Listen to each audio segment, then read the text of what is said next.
to my channel, or welcome if you are new. We are doing another vlog. So yeah, I wanted to do my makeup first, but I'm so hungry. I need to eat something. Anyways, before I make breakfast, what am I making? I'm not even sure. I'm making a concoction of things. I have an avocado, I have bacon, I have some tomatoes, I got something from Trader Joe's. These British crumpets. I've never had crumpets before. So yeah, I tasted it yesterday. It was okay, you know, it was alright. Something to get used to, you know what I'm saying? I think it'll taste good once I make it with some things. I thought I could make a sandwich with them, but I don't think so. I might just, I don't know what I'm about to make. I just need to try making different breakfasts because I have such crazy stomach issues. Like everything makes my stomach hurt, so I'm trying out different things because I realized I don't like having sweet things. You're probably like, girl, what are you even talking about? This is a bookish vlog, I know, but whatever. You're still gonna know a little bit about my life. So yeah, I have stomach issues, and I realized I don't want to eat sweet breakfast anymore. Like I don't want waffles, I don't want, I don't know, whatever other sweet breakfast there is, you know, I just don't want sweet breakfast anymore. I want something that's just more, I don't know. I've been eating like salads for breakfast. I've been eating like chicken wraps for breakfast. Like I'll make the chicken wrap with avocado, lettuce, tomato, sometimes a sprinkle of cheese, and some balsamic dressing. Like I feel like having a full meal like that in the morning, I really like. I just don't have all the ingredients right now. Oh yes I do, but I want to try this little concoction that I have going on first. Anywho, yeah, I feel like I look kind of busted right now, but whatever. Hopefully I'm somewhat in focus.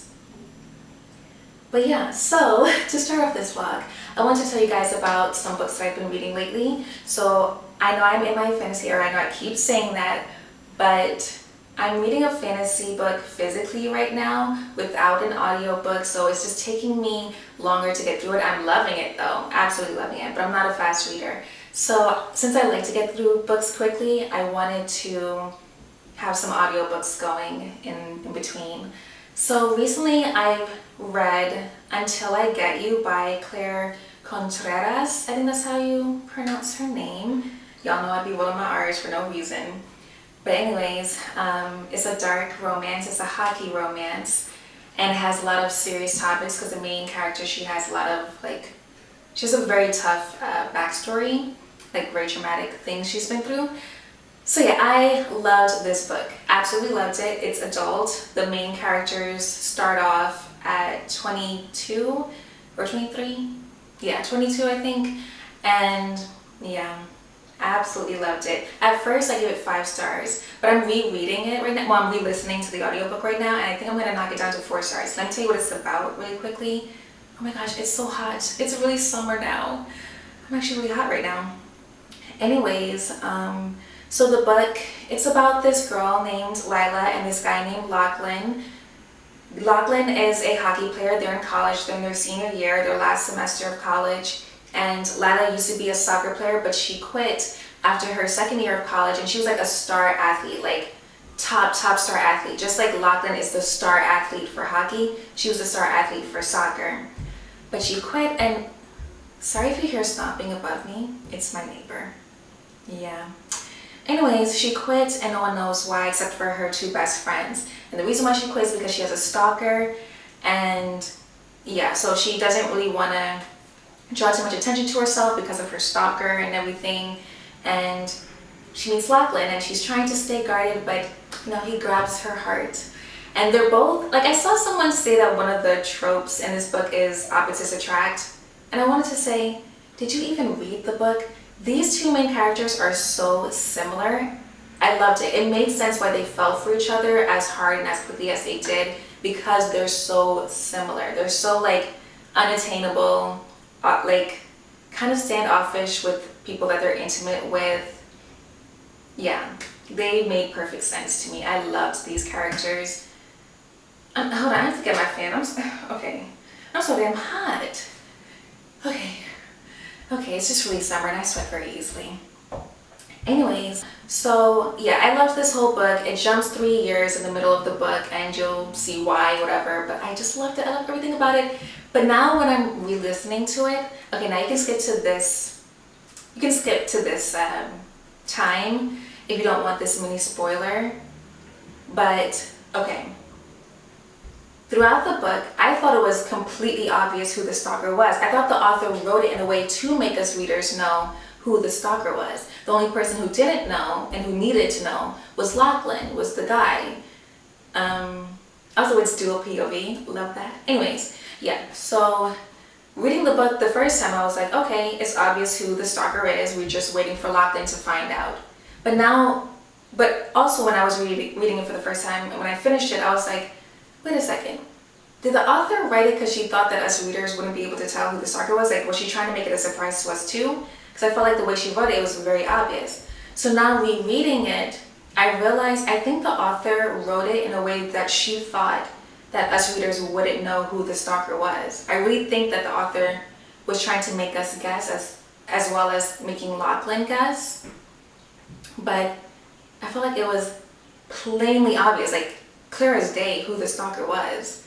So that's why I have to knock it down a bit. But I would only knock it down 4.5 stars if that was the only case. The other reason why I'm knocking it down to 4 stars completely from a 5-star rating is because, okay, so the main character, Lila, she has 2 best friends. One is a girl, one is a guy. And the guy best friend, okay, they're in situations and they're at events where they have to be around the stalker. And of course we're in Lila's head, so we know that the stalker's around because we're in her head. She won't say who it is, but we know he's around. But her guy best friend, he knows who the stalker is too, but the author never writes any moments for us to know that he feels discomfort in these settings. So I feel like since we're in Lila's POV, the author could have wrote anything like, oh, I think his name was Paxton. I could be wrong, but I'm pretty, was that his name? I think it was Paxton. She could have been like, oh, I could see Paxton, like he's seething right now, but he's trying to keep his calm, he's trying to keep his cool because we know the repercussions of acting out towards this stalker. Like we know we have to keep calm or something to let us know that Paxton is as uncomfortable as she is, but they're both just trying to play it cool or whatever. Because it makes sense why they never really tried to react to this person when they were in that person's presence because of what that person did in the past, like deadly things. So it made sense, but I just would have liked the author to have indicated that Paxton also felt some type of way, some sort of discomfort. And I know Paxton did, but I know that because I'm just assuming, because he's a great character, so I'm just assuming he felt discomfort in front of this stalker's presence, but it's never written in the book, you know what I'm saying? Okay, that's all for that spoiler. Anyways, when I first read the book, 5 stars, but I'm gonna knock it down to 4 stars. But still, great book, absolutely loved it. And I haven't loved a dark romance since my Penelope Douglas books, so this is a good time.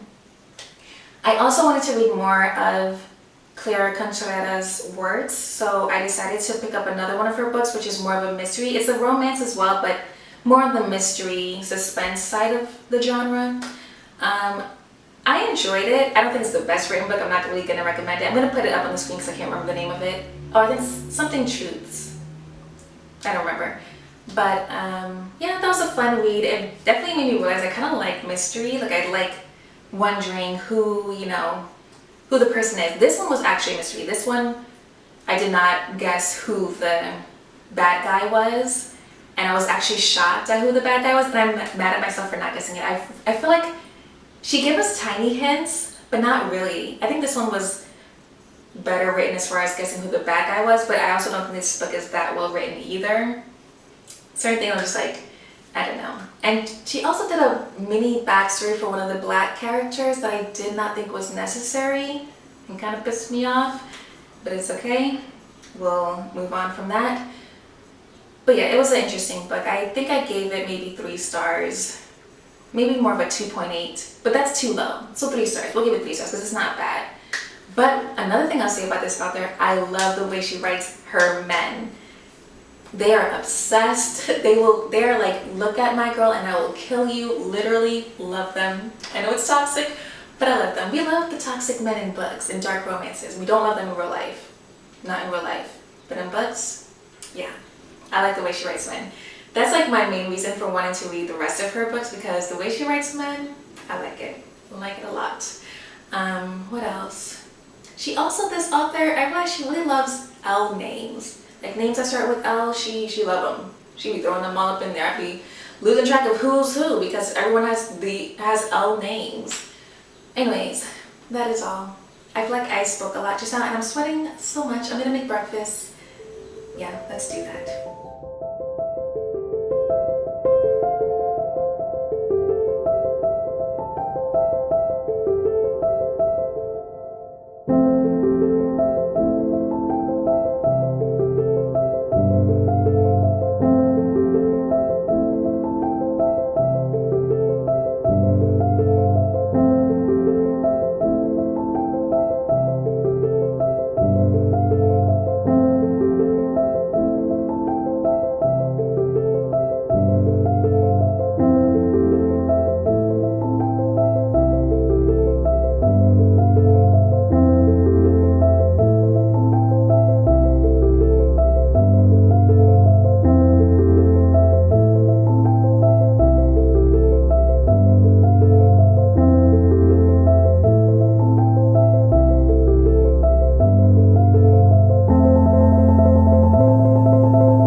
Fantasy book. This is The Serpent and the Wings of Night by Carissa Broadbent. I am absolutely loving it. Ugh, love it so much. I have read Carissa Broadbent's other book, Daughter of No Worlds, I think it's called. That was fine. I found it to be quite boring, and I don't understand why people keep saying that if you love Throne of Glass, then you'll love Daughter of No Worlds. I do not understand that at all. Like, people keep comparing her to Sarah Maas, and they're both good in their own right, but I just don't understand why people are comparing those two series. If anything, if you like Throne of Glass, you'll probably like this book because it has that whole competition aspect of it, and the main character, I could see her being friends with Selena Sardothian, who's the main character of the Throne of Glass series. So, you know, but I do like her more than Selena. No offense to Selena, but I like her a lot more. Anyways, yeah, so this book is about a human girl, and she was raised by a vampire in a world filled with vampires, and vampires are pretty, they're more on the evil side of things in this universe, and I'm really into it. The competition that she's doing, it's pretty much a competition that happens every 100 years, I think. Or is it like every couple hundred? Whatever, I think every 100 or every couple hundred, I don't know. And whoever wins this competition gets, I think, like one wish from, what's her name, Nyaxia, I think is her name. She's like the goddess of night or goddess of vampires or whatever. Okay, clearly I don't remember the full details. It's a fantasy, okay? Fantasy books have so much detail in it. It's hard to remember the names and titles of everything. But obviously I get the idea of everything. So yeah, I'm really liking it. And it's definitely giving enemies to lovers, I guess. Well, not really enemies. Okay, enemies, I guess, with their roles in society, and definitely enemies on the main character side from the woman's point of view. Definitely this person is her enemy. But I think from the guy's point of view, it's like he doesn't fully see her as an enemy, you know what I'm saying? But yeah. Like, it could be like an enemies to friends to lovers. That's what it's giving. Or enemies to allies. Yes, not friends. Enemies to allies, and then probably to friends, and then to lovers. That seems to be the direction they're going in with this. But yeah, and I'm liking the side characters. And yeah, I'm really enjoying this book. I feel like I'm not explaining it well at all, and I'm mostly just rambling. But whatever, I'm really enjoying this. And I'm reading it both physically and on ebook because I just feel like book readers, we just don't make sense anymore. We buy books physically, but then we still read it on ebook. We just don't make sense. We really don't. But anywho, yeah, so that's my little mini reading update for right now. Yeah.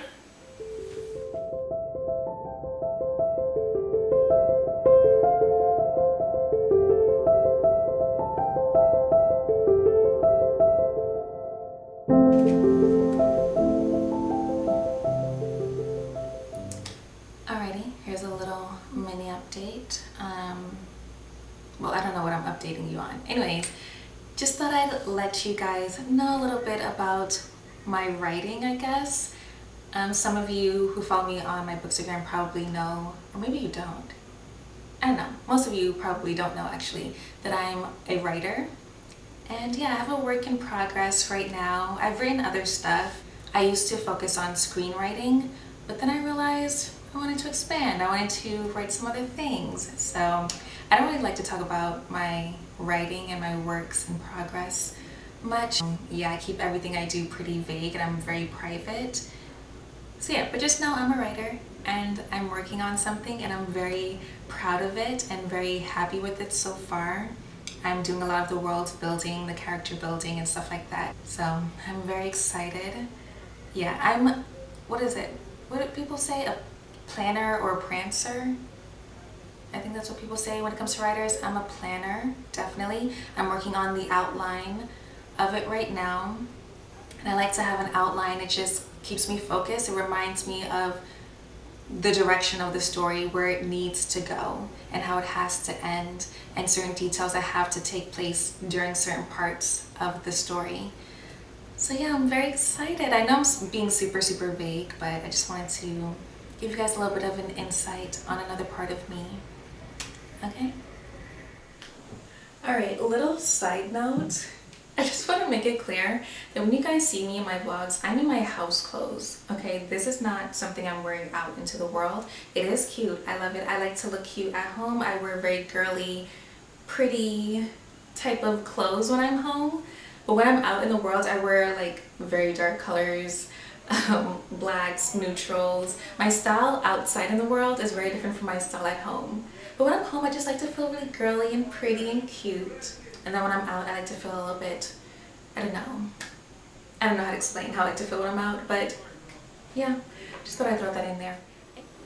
Okay, so there's a mini topic that I wanted to talk about with you guys. I wanted to originally make a separate video for it, but I decided, no, I'm just gonna throw it into a vlog. I have talked about this topic quite often lately on my Bookstagram. I love my Bookstagram fam. Like, I just feel like you guys are my safe space when it comes to the book community. But anyways, something that I wanted to talk about is the book community within fan edits and fan casts for characters in books and the racism that takes place. It is unbelievable to me how much racism is within the book community.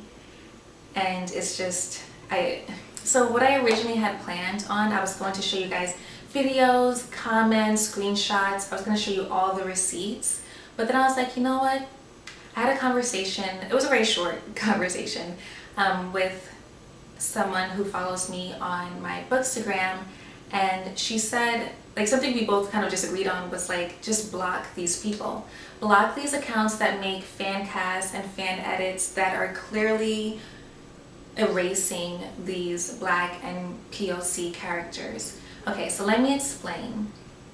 So, you know, there's a lot of fan edits, fan art, and fan casts of our favorite books, and people keep whitewashing characters. People keep claiming like, oh, I didn't know that they were Black. I didn't know that they were a person of color. I didn't know that they were brown. I didn't know blah, blah, blah. And it's like, yes, you did. You read the same book I read. How did I know that they were Black, but you didn't? How did I know that they were a person of color, but you didn't? You are purposely making them white in your heads because you're racist. And it's like, that's just something that they can't seem to understand. They think because they're not outwardly practicing racism, I guess, they're like, I'm not racist. I'm just imagining books the way I want to imagine them. But if your mind automatically goes to whiteness for every character you read, regardless of how they're described in a book, That's racism. Like, how do you not see that? As a black person, when I read, I don't automatically think everyone in the book is black. I read them for what they are in the book. Like, I don't understand, you know? Like, I see that they're described as brown with straight hair or whatever. I'm like, oh, maybe this is like, this could be based off of a South Asian person or a Middle Eastern person or, you know, whatever. Like, I'm not gonna automatically, I don't know. You guys get what I'm saying. You guys get what I'm saying. And when people do fan casts for like fantasy books and who they would picture, like what actor they would picture for them in real life, like I keep seeing people keep fan casting Cassian from the A Court of Thorns and Roses series. Cassian is described countless times in that book as a man with brown skin. Okay, so the way he's described, he's clearly should be someone who's played by a South Asian person. Like, clearly. But people keep fan casting him with white people, and I don't understand that at all. Like, he's clearly has brown skin. It's described as brown in the book. Yeah. Anyways, another one that's been popping up a lot is the book Fourth Wing. The main guy in that book, he's described to be a person of color, clear as day. And the author has even said, I don't follow this author and I don't really keep up with authors too much, but from what I've heard, a lot of people keep saying that this author has made it clear. Outside of the book, the author has actually said to her followers that this character is a person of color, but yet people still keep defending their own racism, and they keep saying, well, I didn't read him as a person of color, I read him as a white person, and that's how I want to keep him in my head. Yeah, like all the fan edits and fan art of this character that have been a white person, everyone's like, oh my gosh, finally, yes, I didn't think of him as a POC, I thought of him as white, so thank you for this. And I'm like, whoa. You guys want everyone to know that you're racist. You want us all to know. So yeah, I was gonna have the receipts. I was gonna be telling you all everything and like showing you all the videos. Oh, let me mention another one though real quick. The Magnolia Park series. I loved that series, ate it up, loved it. I was watching a fan edit on TikTok. It was a fan cast, and this girl posted a fan cast for all the guys in the books, and one of the characters is clearly a black character. He's half black, and he's described that way. Like, he's described that way. And this person fan casted him as a white person, completely erasing this character's blackness altogether. And I commented on that video. She deleted my comment, and she deleted this other person's comment when we called her out on it. And then the author commented on this TikTok saying, oh wow, I see what you're doing here. Like, she loves the video. Like, I forgot exactly what the comment was, but pretty much her comment was very positive. She really liked the girl's video, which encouraged the girl's racism. And I'm thinking, okay, you're the author of this book. You wrote characters of color, but yet you're okay with people whitewashing your characters. What was the point of you writing people of color in your books in the first place? Was it a money grab or something? Like, do you even care? Like, yeah, it's just infuriating. And another book that I love, where I have to think like these authors, but then again, I don't keep up with authors, so I don't know. So I probably shouldn't mention this book, but there is a book, well, I'll just mention it. Love in Other Words. The main character is half black and described as such. She's described to have brown skin, you know? And people keep fan casting her as a white girl. And I just don't understand this. And like 95% of the fan edits I've seen of this book has been with a white girl. Until I read the book and I was like, oh wait, she's not white. So I made my own TikTok about that. But anyways, even people commented on the TikTok that I made and they were like, oh, I didn't know that she was black. I blah, blah, blah. I thought she was white and yada, yada, yada. I was like, no, she's half black. Yep. But people keep making her white in all their fan edits and fan casts and stuff. And then I also thought, like, do the authors of Love in Other Words know this? Because there's too many fan edits of her as a as the main character as a white girl. But then I had to take a step back and I was like, you know what? Since I don't keep up with authors, I don't know, maybe they have called people out on it. I don't know. Because look at Fourth Wing, the author of that book is white and she has called people out on, well, I don't know if she's called people, I don't follow her, but from what people have been telling me, that author of Fourth Wing, she has addressed that this character is a person of color. She has told people countless times. So, I guess what I'm trying to say here is that even if a white author who writes characters of color, sometimes they may still call people out on their racism and tell people like, no, the characters in my book are people of color. But the racist part of the book community, they don't care. They genuinely don't care if the author is like, no, the character is a person of color, they are brown. The racist people in the book community, they don't give a damn. They do not care. They're like, oh no, I'm going to continue to think of this character as white. I don't care. And it's crazy. It's honestly scary how open people are with their racism. And wait, is that a word I can say on YouTube? I feel like there's so many rules on the internet now. But I've been saying that word over and over again. But whatever. Anyways, yeah, so that's what I wanted to talk about. But anyways, like I said, I had a conversation with someone on my Bookstagram and we were just both like, just block these accounts. Because these accounts are what ruins our reading experience, you know? Like, I love the books that I read, and it's the book community, that side of the book community that just ruins it, you know? So, yeah, I've been blocking some fan art accounts because I do not want them in my space. I don't want them on my mind. I don't want them ruining these wonderful characters written by these authors. So, yeah, but as far as authors like Jessa Hastings, the author who wrote the Magnolia Parks universe books, I'm very, very disappointed. And I also found out that she's mixed herself, but she's completely white passing. But still, yeah, so just very, very disappointing that she did not call out that book talker. Instead, she encouraged them. It just makes me want to get rid of her books, to be honest. It just sucks. I actually thought about getting rid of her books, but the damage is already done. I already bought them, I already own them. I've owned them since last year. But I don't want to buy the rest of the series. I might just read them as ebooks, I guess, but I don't know. It's just so disappointing. So disappointing because I love the Magnolia Parks books. They're some of my favorite books of all time. So yeah, I'm extremely disappointed. Sometimes I just wish I wasn't on the internet, like on social media. Ignorance is bliss, let me tell you. Okay, anyways, that's my little chit chat that I just want to throw into this vlog. I think I'm done with the vlog for today. I wanted to try and make a vlog every week, but I think I'm gonna at least aim for every other week because I'm not always in the mood to vlog. You know, life be lifing sometimes, so yeah. But yeah, I'm going to stick with vlogging. You'll at least get a vlog from me every other week. That is what I'm going to try and stick to. Okay? So thank you guys so much for watching, and I will see you guys in the next video.